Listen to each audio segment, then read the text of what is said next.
Olá, meus amigos do Brasil, tudo bem? Por aí, que ótimo, hein? Que ótimo, estamos chegando.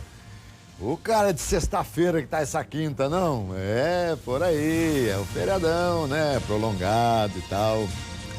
Nossa visão geral de hoje, um olhar atento para os fatos do momento. E hoje nós vamos falar para aquelas pessoas que, de repente, precisam de um óculos, de uma lente, tem alguns problemas com a visão. Nós vamos falar de oftalmologia com o doutor André Raad Camargo, médico oftalmologista, que mais uma vez aqui atende ao nosso convite e vem ao programa. Sempre um prazer, viu, doutor? Sempre um prazer falar contigo sobre a sua matéria. Eu que agradeço. É muito prazer importante, é todo meu, né? Roberto. Doutor André, além de ter a clínica normal, o doutor André é médico da aeronáutica, assim que a gente fala? Na verdade, a gente presta serviço para a Agência Nacional de Aviação Civil. Aviação Civil. Isso. No exame de revalidação dos pilotos, dos comissários de voo, para revalidação periódica deles. Pois é, doutor é que faz a minha reavaliação. Fala para mim, você é meu amigo, mas se eu tiver com problema, você não vai me deixar passar? Com certeza, com toda certeza. Se tiver um problema, a gente acaba... Então significa que eu tô bem. Tá ótimo, com ótimo. certeza, com certeza. Então tá bom, doutor. Aliás, é muito comum, por que se fala, doutor André, que às vezes as pessoas, isso lá atrás, quando eu pretendia fazer meu curso de piloto, e aí as pessoas falam assim, mas você tem vista boa, você tem vista boa e tal. O que é impedimento para alguém não passar num exame prévio assim para fazer o curso de piloto? Existem os critérios específicos para o piloto e outros critérios para o comissário, para as outras categorias em si. Mas, basicamente, é cobrada a acuidade visual, né? A quantidade de visão que a pessoa tem em olhos separadamente, visão de cores, a visão de profundidade. Então, são alguns testes que a aviação exige. A visão de profundidade é aquela que você vai usar, por exemplo, para pousar o avião. Então, precisa ter isso tudo direitinho, medido e aprovado. Você já pensou? O comandante pousando o avião assim e ele não ter a noção de profundidade, aí fica complicado. E você sabe, doutor André, hoje a gente faz a revalidação aqui em Campinas. Campinas hoje faz tudo, né? Exame para quem é piloto comercial e tal. Mas há um tempo atrás, a gente tinha que fazer isso no ASP, em São Paulo. Sabe que a hora que a gente ia para a oftalmologia, era um momento de uma paura do piloto. O medo deles realmente era no exame visual. Normalmente é o exame que mais reprova. Então, apesar de ser um exame relativamente rápido, relativamente simples, mas é o exame que mais reprova, por isso que todo mundo tem esse medo. E o brasileiro? O brasileiro enxerga bem? O brasileiro tem muita doença de visão dos olhos? Ainda o nosso país tem algumas doenças que ainda são crônicas, né? A catarata é uma delas, então a gente ainda tem muito que avançar para tratar toda a população, mas a gente tem conseguido ano após ano melhorar essa nossa estatística, né? O nosso próprio Conselho Brasileiro de Oftalmologia tem investido bastante na divulgação, nas campanhas, para que essa cirurgia se torne mais acessíveis a essa população. Muito bem. Falar um pouquinho aqui do currículo, doutor André Raad Camargo. Raad é descendência lá dos Patrícios, Exato, libanesa. Libanesa, né? Por parte de pai, de mãe? Da mãe. Por parte da mãe é libanesa. O Camargo, por parte do pai, é português. Português, tá certo. Eu tenho também libanesa por parte de pai, né? Formado pela PUC em 95, especialização em oftalmologia e subespecialização em catarata refrativa, catarata refrativa e doenças da córnea pela Faculdade de São Paulo, a USP. Ex-residente do Instituto Penido Burnet, em Campinas, especialista em medicina de tráfego. O Instituto Burnet, com medicina de Instituto Burnet famoso, como a gente sempre, lá atrás, quando você vinha a Campinas, por exemplo, fazer uma consulta, você vai no Penido Burnet, nossa, aquela coisa assim. O nome de Campinas para oftalmologia, com toda certeza, veio pela fama que o Instituto Penido Burnet teve no Brasil, né, nesse passado que não é tão distante assim. Sim. Ainda tem uma equipe maravilhosa, são todos meus amigos, meus professores, tenho um carinho muito grande por eles, com certeza, eles continuam tendo uma relevância bastante importante na oftalmologia. Não, eu vi aqui, André, você é jovem, né? Formado em 95. Em 95, eu vou dizer uma coisa pra você, eu já tinha um zilhão de tempo de profissão, né, narrando futebol. Isso, com certeza. Bem jovem. Assim como todo segmento da medicina, a oftalmologia também vai evoluindo e cada vez mais. Eu sou suspeito em dizer, eu acho que assim, a oftalmologia tem evoluído muito nos últimos anos. Todas as cirurgias, elas ganharam novidades, ganharam precisão, rapidez. Eu que sou formado aí em 95, a gente passou por 3 técnicas diferentes de cirurgia de catarata, por exemplo. Hoje a antiga cirurgia de catarata era feita com tesoura, com pontos, com bisturi.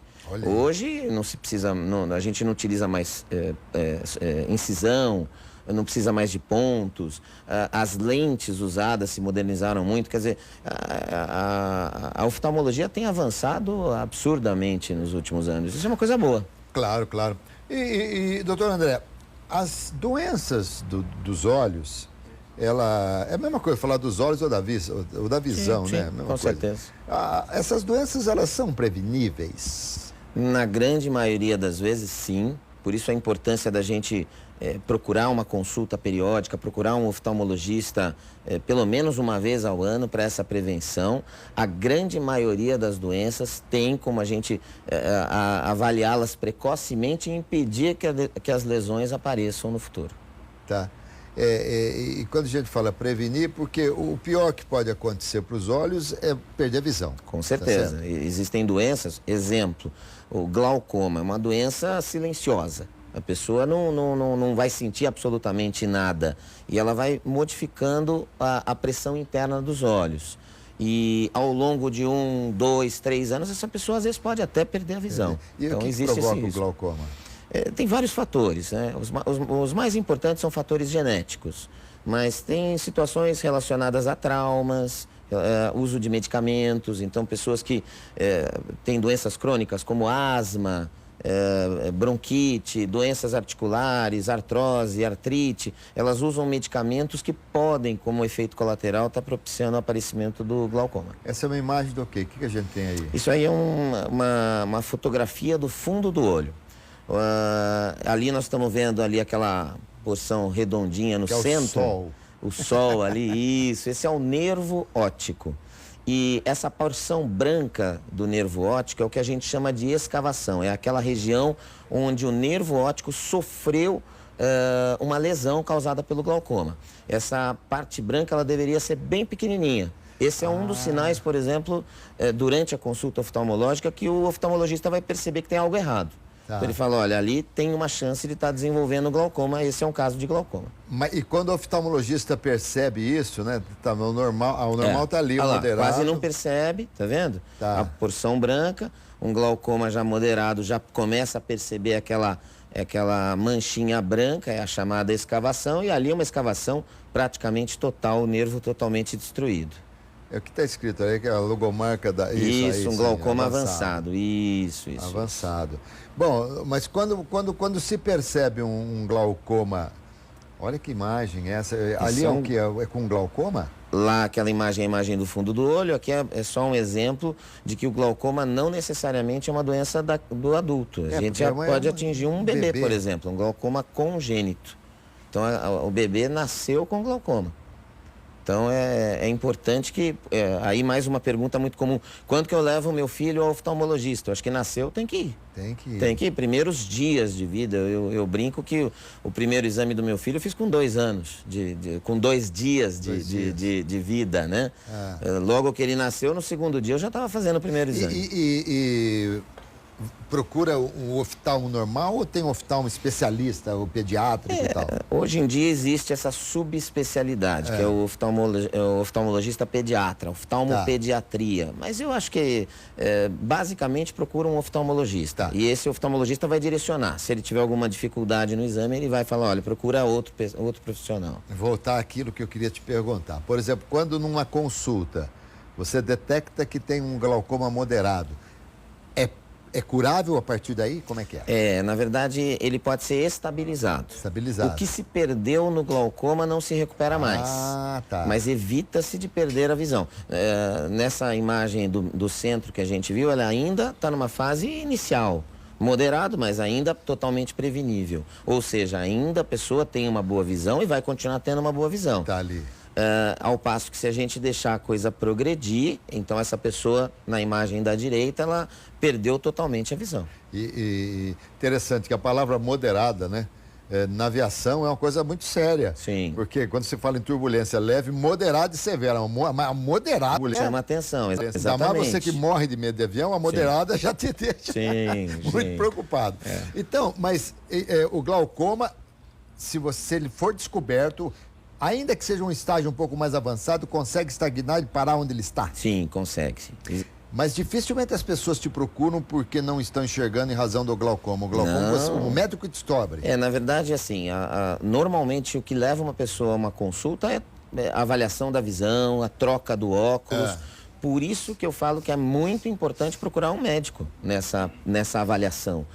Esse médico vai trocar o óculos, esse médico oftalmologista vai, além de fazer a receita do óculos, procurar esses sinais que podem chamar a atenção para algum tipo de doença. Aqui a produção está te perguntando, mandando te perguntar se cenoura é bom para vista. Então. Não tem nenhum coelho de óculos, né? Então, coelho não usa óculos, né? Na verdade, assim, vitamina A, alguns beta-carotenos são substâncias que são realmente boas para o desenvolvimento da visão. Mas isso, graças a Deus, no Brasil, eu brinco que até bolacha recheada já tem vitamina suficiente, né? Então a gente... Quanto a isso, não vejo que seja um grande problema. Eu acho que a importância de se fazer o exame é prevenir as doenças mesmo assim. De quanto tempo eu devo visitar o oftalmo? Pelo menos uma vez ao ano. Tá. Eu acho que já é suficiente para que a gente cerque as principais doenças da visão.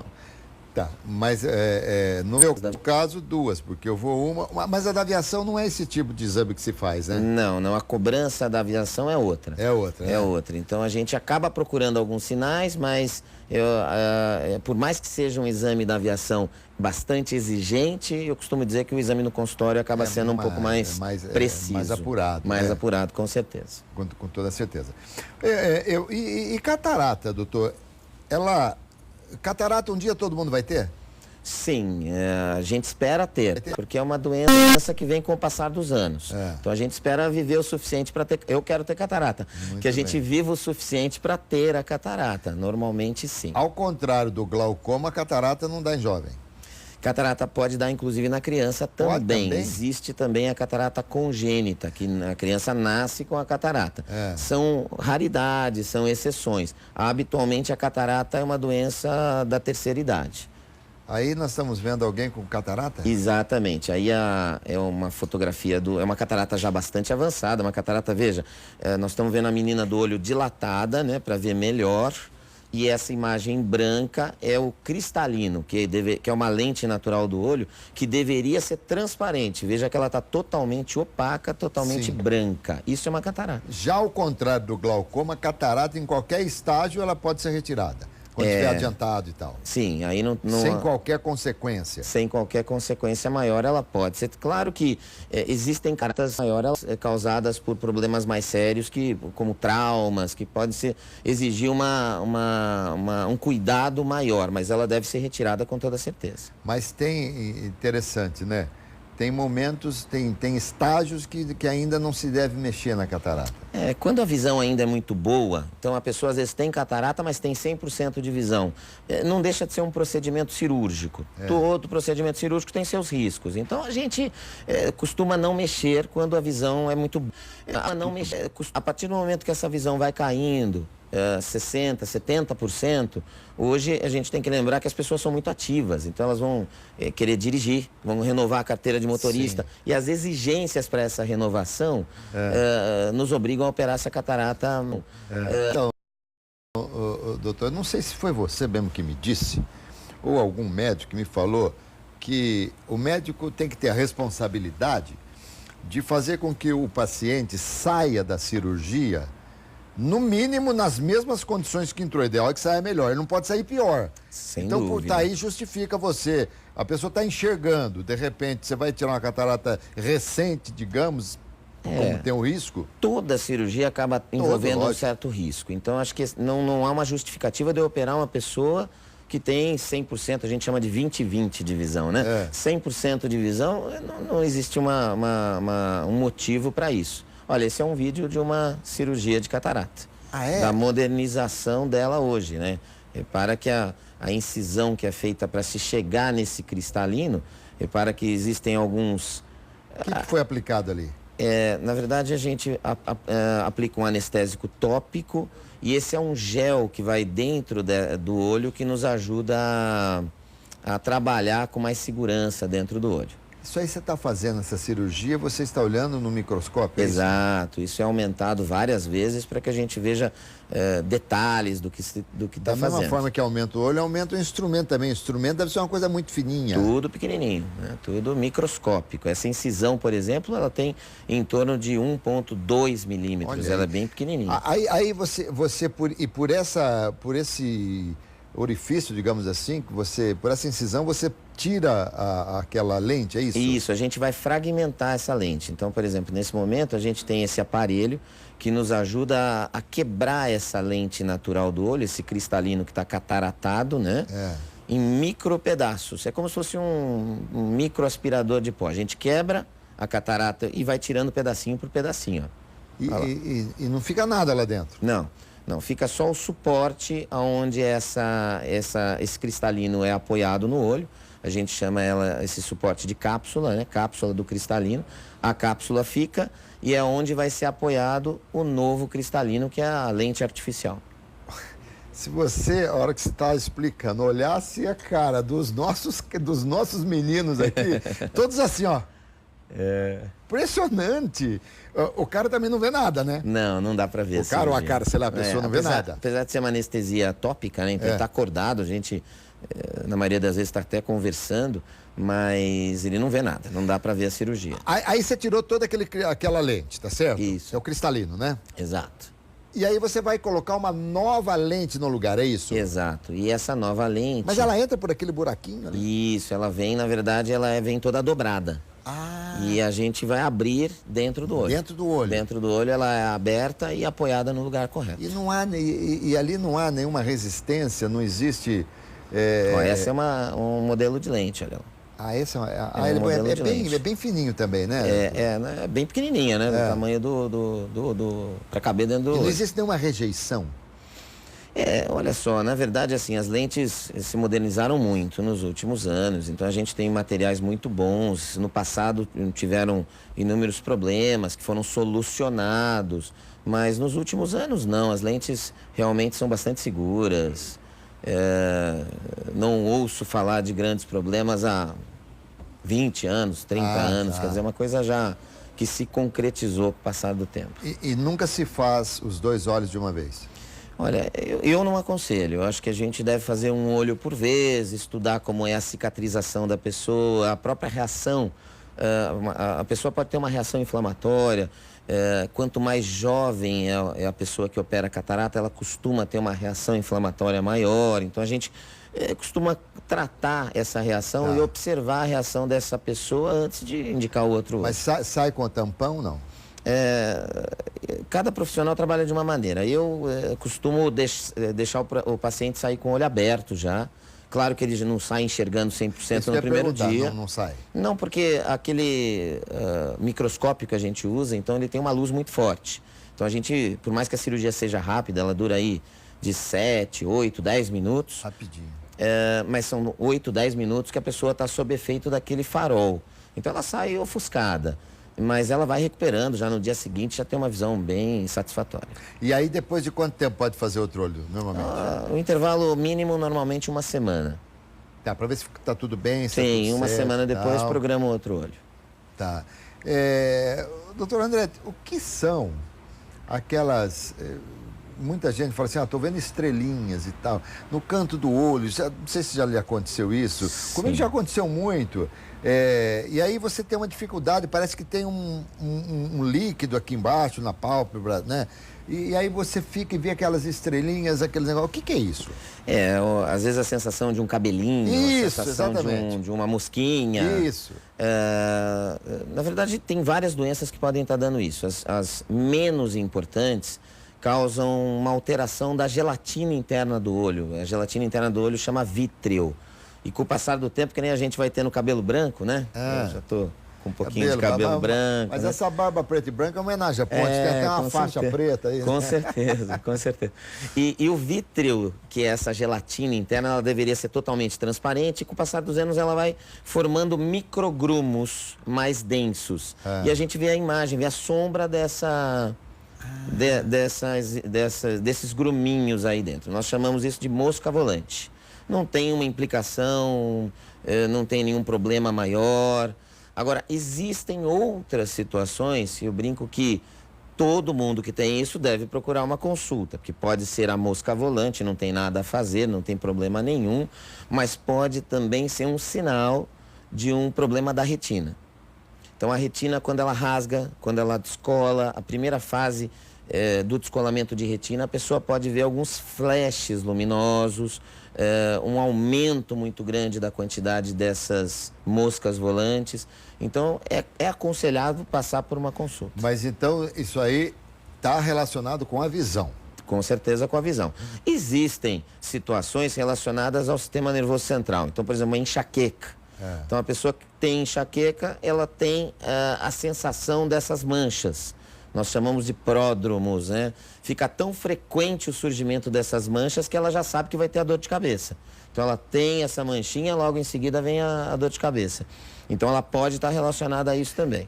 E a dor de cabeça, que muitas vezes as pessoas têm tanta dor de cabeça e tal, de repente faz uma consulta, viu que a visão, que a vista tal, com um óculos e para. A falta do uso do óculos faz com que algumas pessoas tenham um esforço visual muito grande para ler, para dirigir, para ver longa distância. Então, ela consegue compensar a falta do óculos e acaba enxergando alguma coisa, mas às custas de esforço muscular. E esse esforço muscular acaba gerando dor de cabeça. Por que eu não posso fazer isso aqui, ó? Ah, sim. Por quê, doutor? Excelente pergunta. Isso eu costumo falar muito frequentemente quando me perguntam que coçar os olhos é uma coisa muito ruim para a visão.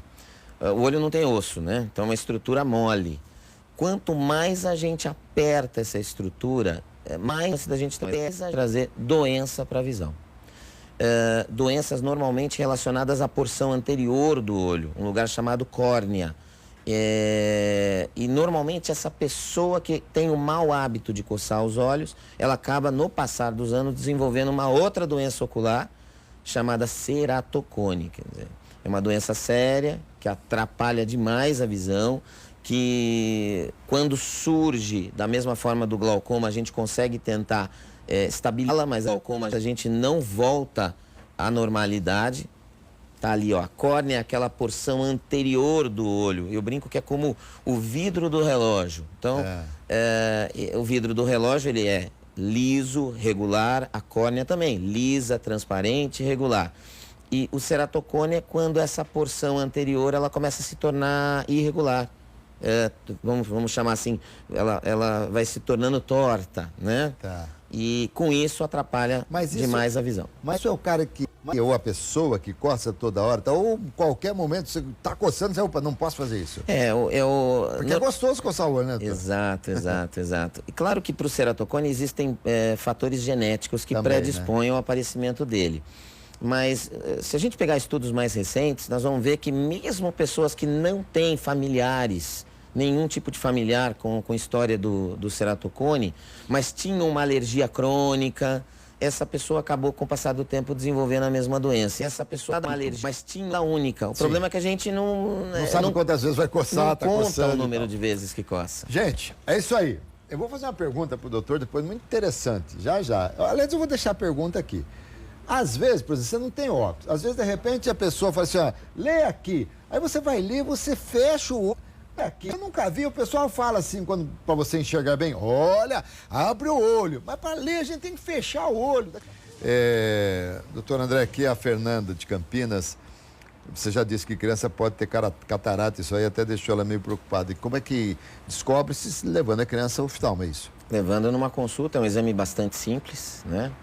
E através de aparelhos que emitem algumas luzes, a gente consegue ver se essa luz atravessa o interior do olho. Se ela tem, por algum motivo, algum impedimento, porque tem algo opaco na frente atrapalhando. Então é um exame bastante tranquilo de se fazer, não judia nada da criança, não. Aqui é a Karina Ribeiro. Boa tarde. Gostaria de saber se quando já está em tratamento em relação ao glaucoma, se faz o procedimento de laser. Não entendi aqui. Talvez seja o laser. Laser, isso. Já entrou com o colírio, é obrigatório respeitar os horários da medicação, como é que é?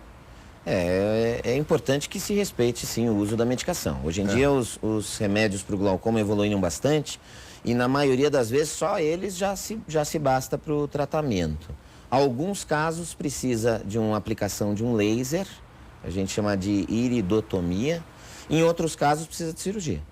Então, cada caso é um caso. Aqui a Maria Aparecida Durval Luque, de Dayatuba, ela disse que vai ter que operar a catarata. Está perguntando se não tem convênio. É uma cirurgia cara? Em torno de quanto? Não é uma cirurgia cara. Tudo depende, né? Tudo depende, porque hoje em dia, na verdade, assim, a gente pode escolher o tipo de lente que vai ser implantado no nosso olho. Tá. Então, a parte cara está nessa lente, porque tudo que é novo, né? Tudo que tem sua modernização sempre vem num preço grande. E essa lente vai é embarateando. importada?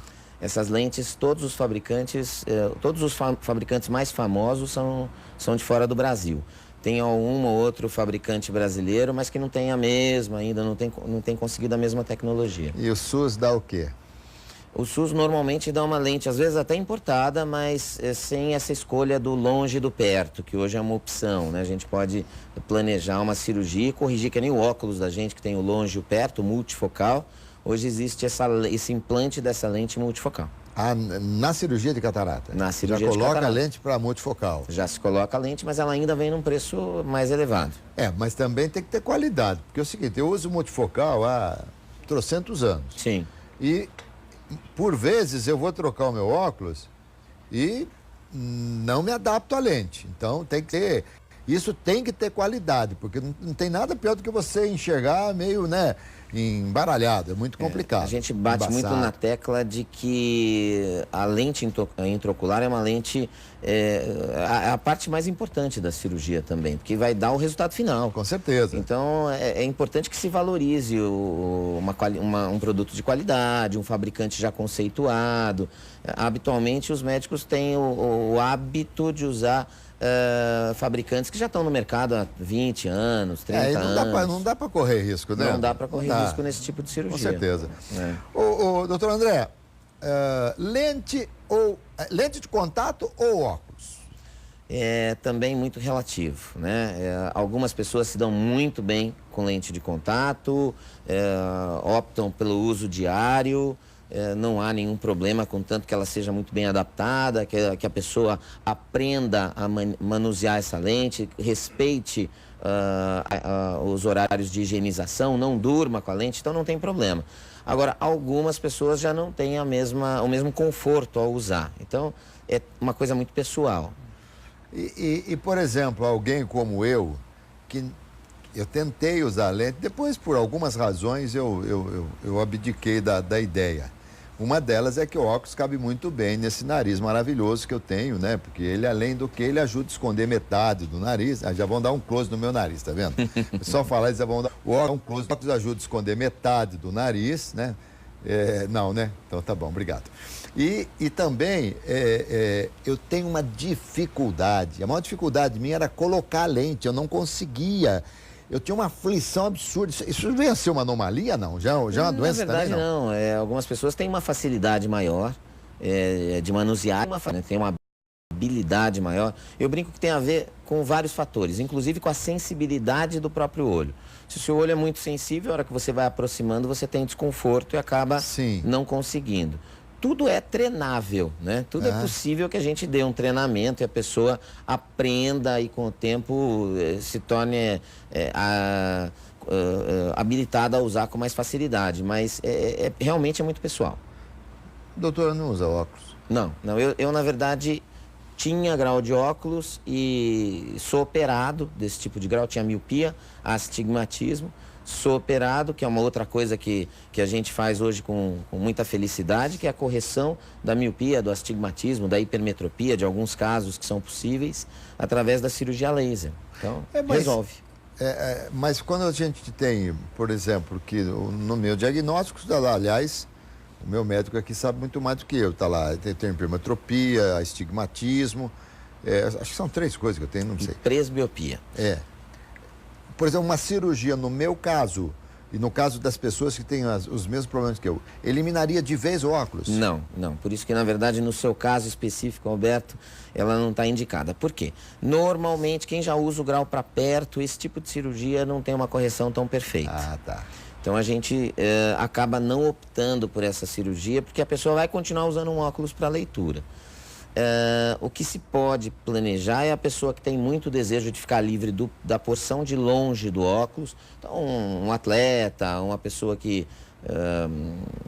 quer eliminar o óculos em algumas situações, mas ela não vai eliminar no dia a dia. Por exemplo, na distância que eu estou aqui daquela câmera, é uma distância é média distância ou é longa? Porque... a gente já considera o longa distância. Então eu leria sem óculos? Sem óculos. Muito Isso. bem. Por que às vezes a gente vai, as pessoas vão ler alguma coisa e quando já estão perdendo um pouquinho de visão, pega assim, bom, primeiro que elas vão afastando. Eu costumo falar que se meu braço crescesse durante toda a vida, eu não ia precisar usar óculos para perto, porque vai lendo, vai afastando e tal. E muitas, doutor, querem, quando a gente ouve, olha, abre o olho, hein, abre o olho. Mas na verdade a gente tem que fechar o olho para ver, a gente fecha o olho assim e consegue enxergar. 2 coisas. Essa coisa do afastar o braço é a tal da presbiopia que eu falei. Na verdade, é a doença que, após os 40 anos, ela vai fazendo com que o nosso olho tenha uma maior dificuldade em focalizar objetos de perto.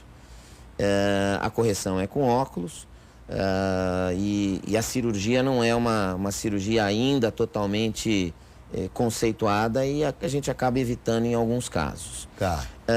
O fato de fechar o olho faz com que a gente diminua essa abertura da pálpebra, que a gente chama de um orifício. A gente forma um pequeno furinho, vamos chamar assim, na nossa pálpebra, e a gente diminui o efeito de aberração que tem das luzes ao nosso redor.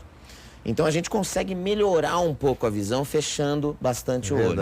É muito comum a gente encontrar por aí a falsa ideia de que aqueles óculos cheios de furinhos, e tal. Exato, seria um tratamento para a visão. Isso não é uma verdade. Já me deram de presente. Isso é uma mentira total. Na verdade, esse orifício a gente tem no consultório. Quando a gente quer medir, por exemplo, a pessoa tem lá uma catarata, uma doença da córnea, e eu quero saber quanto essa pessoa tem capacidade de enxergar, eu tenho no meu aparelho um orifício. Esse orifício chama orifício estenopeico. Ele serve para eu saber o quanto essa pessoa consegue melhorar após um tratamento. E alguma pessoa mais esperta fez isso no óculos e acha que isso vai tratar alguma coisa. Não trata nada. Não trata absolutamente nada. Que legal, muito bom saber. Gente, por falar em bom saber, você sabe... Doutor, antes da gente falar do ceratocone, o Santos de Ribeirão Preto, ele está dizendo que ele já teve herpes 2 vezes no olho. E pergunta se tem alguma vacina para isso, alguma coisa que cure. Para as outras áreas do corpo existem alguns tratamentos que podem ajudar a diminuir a recidiva, o retorno do herpes. O herpes é uma doença chata porque ela tem sempre a chance de voltar. E no olho costuma ser um pouquinho mais complicado, né? Precisa estar sempre de olho, precisa estar sempre avaliando esse paciente, mas existe sempre uma chance de recidiva. Para o olho não tem nada específico não, é só quando há mesmo a recidiva a gente faz o tratamento. Muito bem. Boa tarde, meu pai tem glaucoma, ele usa colírio. Glaucoma, está perguntando se tem cirurgia que cure, é a Vera Lúcia. Depois ela pergunta o que é emétrope. O glaucoma normalmente, a primeira fase do tratamento é sempre com colírio. Se eu consigo o controle com o colírio, ele é menos arriscado do que a cirurgia. Então eu vou deixá-lo com colírio para o resto da vida. Pode tirar o glaucoma? Pode, mas quando que a gente vai indicar uma cirurgia? Quando os colírios são vários, eles já não surtem mais efeito. Entendi. Então, aí eles já não... História de que toda cirurgia tem seu risco. Perfeito, perfeito. Então, melhor que a gente trate clinicamente. Perfeito. O Valdemar aqui de Hortolândia, ele disse que fez cirurgia de catarata nos 2 olhos. E ainda ele enxerga embaralhado, embaçado, os olhos lacrimejam muito, ardem muito. Não está fazendo pergunta, mas aqui, eu sei que até uma postura ética sua, você jamais falaria isso, mas eu posso falar. Gente, cirurgia de catarata é uma coisa comum, é comum. Mas há cirurgiões e cirurgiões. A gente tem que tomar cuidado, né? O doutor jamais falaria isso, mas eu, em termos de médico, você nunca fique sempre com a primeira opinião, procure, pesquise, procure saber quem operou com determinado médico e tal, porque é tua saúde. Estou errado, doutor? Eu acho que a gente tem que conhecer o profissional que vai tratar da gente. Eu acho que a relação médico-paciente é uma coisa muito importante. Você fica ofendido, por exemplo, se eu for fazer uma consulta e você me disser, você tem que fazer isso. E eu falo assim, doutor, posso pegar uma outra opinião? Você fica ofendido? De jeito nenhum, de jeito nenhum. Acho que isso é um dever até nosso, né?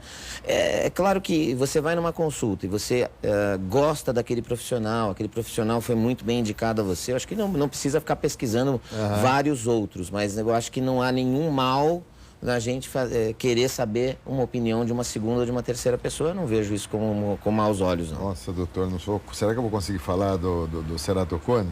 Mas as perguntas aqui a gente tem que responder, afinal, né? A Patrícia diz o seguinte, meu filho tem 11 anos, ele tem ambliopia, é isso? Ambliopia. Ambliopia. Tem tratamento? Então, aí a outra importância é da gente levar a criança precocemente no oftalmologista. O que é a ambliopia? A ambliopia é o que a gente conhece vulgarmente como visão preguiçosa.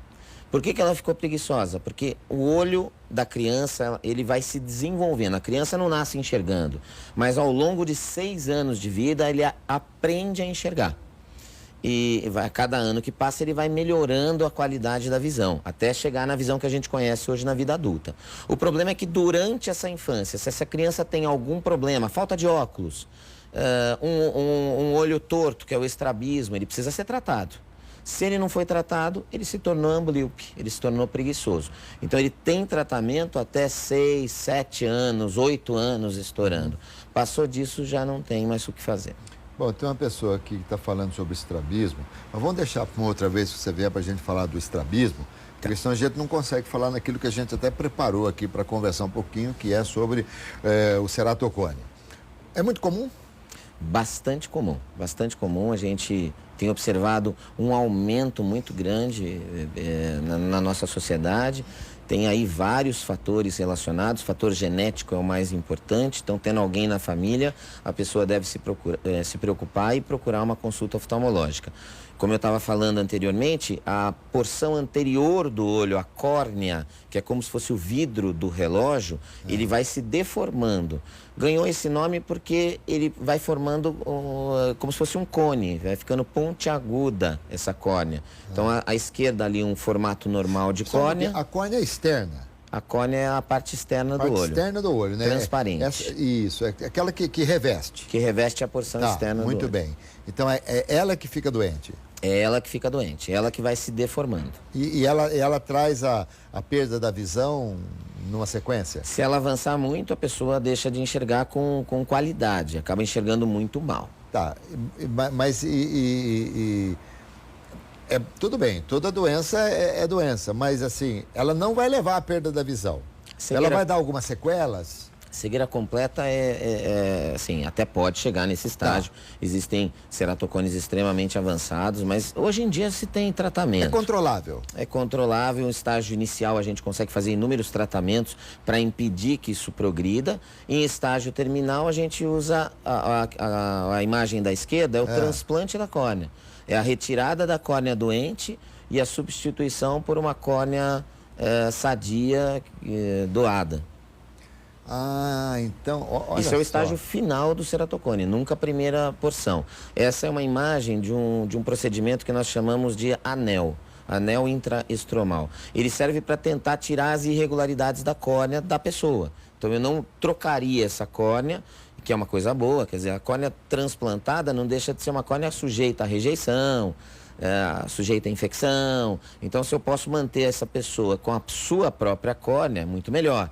Então, o anel serve para tentar regularizar essa córnea. Então, só para entender mais uma vez, a córnea é a parte que envolve ali a pupila, a parte branca dos olhos. Então, é essa capa que nós temos no olho, é a nossa proteção. Isso, ela está na frente do colorido do olho, tá? Essa parte transparente. A gente vê o colorido, mas na frente dela tem uma porção transparente, que é a córnea. Quem tem olho verde enxerga tudo verde, não, doutor? Não enxerga. Praia, tranquilo ali e tal, de repente passa o cara, olha o óculos e tava, epa, que óculos bonito, vou comprar um daquele, ó, ponho e fico usando.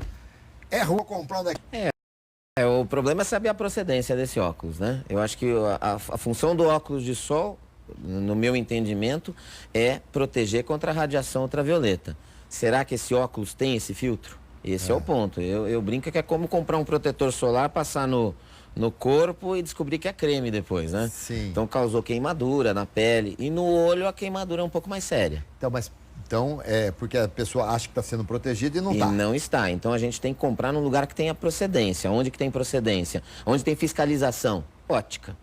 Eu acho que fugiu da ótica é o risco de se comprar alguma coisa. Pode até ser que essa pessoa esteja vendendo um produto de boa qualidade, mas impossível medir. Não, e normalmente não é. 5, 10, 15 reais. Normalmente não é. Atualmente só é bonito. Tá bom. Foi um sucesso ver a entrevista aqui, viu? Não só pelos recadinhos que o senhor já recebeu, pelas perguntas que foram encaminhadas, e eu tenho certeza que nosso telespectador gostou. Obrigado demais, doutor. Bom trabalho, boa sorte, aproveite aí o feriadão, viu? Eu que agradeço o convite, obrigado, e quando te precisar, estou à disposição, com o maior prazer de estar aqui no seu programa. Eu conversei aqui com o meu médico oftalmo, doutor André Camargo, médico oftalmologista, médico também da aviação e da Oftalmo Center, né, que é a clínica do doutor André. Tenho certeza que vocês gostaram da entrevista, foi muito esclarecedora. Saúde, paz e alegria. Boa sorte, muita sorte, aliás, e aproveite bem por aí o feriado, hein, gente? Vambora, doutor? Mas amanhã eu tô aqui, hein? Vamos lá. Tá bom.